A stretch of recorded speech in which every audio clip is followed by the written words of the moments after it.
Yo, what's up mga ka-Dinster? Butas ba yung garden hose nyo? Yan. Meron tayong solusyon dyan.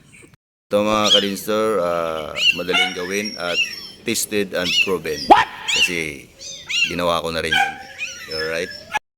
Ayan o, meron tayong tinira dyan at tested naman talaga yan. Wala talagang tagas. Ayan, yan yung butas ng ating hose. Ito ay ginawa ko rin na pinutol ko. Pero medyo hindi maganda. Okay rin siya. Ayan o. Panoorin nyo na lang mga ka-Dinster kung paano natin titirahin yan, ano? Walang kahirap-hirap yan. Alright. Ang unang gagawin natin mga ka-Dinster ay siyempre i-off natin yung ating gripo para mamatay yung tubig, ano? Yan. Yan, at na-off ko na nga.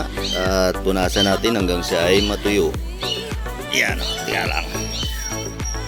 Punasan na natin mga tol hanggang matuyo yung ating hose.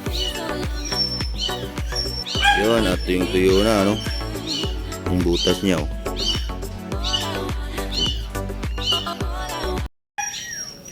Imbis na guma yung gamitin natin mga tol, kasi pag guma yung ginamit natin, maipit yung hose, no? Maipit siya. Kaya ito ang gagamitin natin yan. Electrical tape. Simpleng-simple lang, di ba? Didikit lang natin dyan. Wala nang butas yung ating hose. Ating garden hose. Alright. Kanya lang mga tol, oh. Titipan nyo lang yung butas ng inyong hose. Lagyan lang ng electrical tape. Mas makapal, mas maganda. Kakainis pagka may butas yung garden hose nyo, di ba? Yan. Yan lang. Yung guma kasi hindi maganda kasi maipit yung hose nyo. Yun, oh.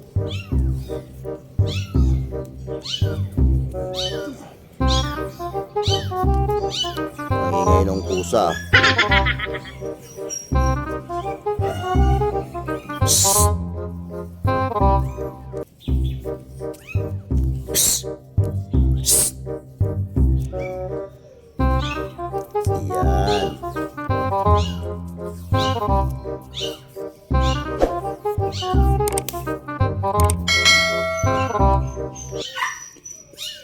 So yan, ganyan lang mga tol. Yan.